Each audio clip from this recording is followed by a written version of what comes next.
माँ बाई बोले तय मोला नमस्ते।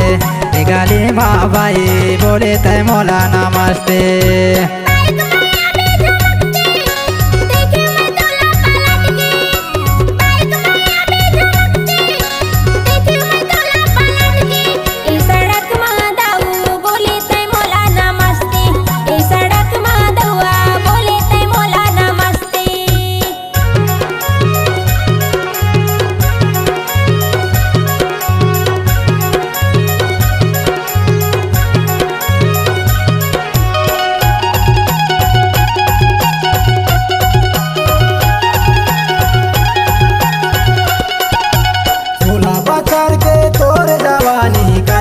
टुरल फसाए भरी जवानी मताया भाई कत को टुरल चलाए।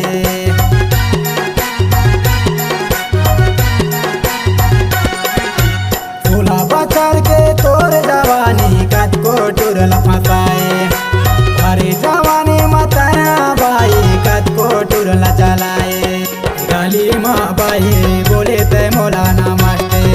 गाली माँ बाई बोले तय मोला नमस्ते।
संग माँ तोला ले जाऊं इंदौरी सारला तोला घुमाऊं बर्फी पेड़ा खावाऊं।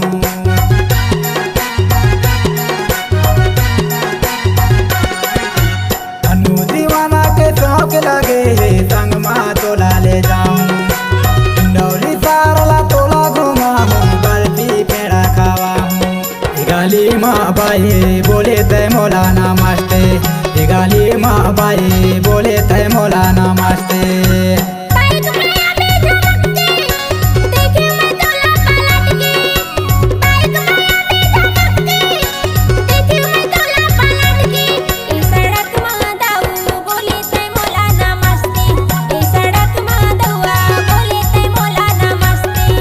गाली माँ बाई बोले तय मोला नमस्ते।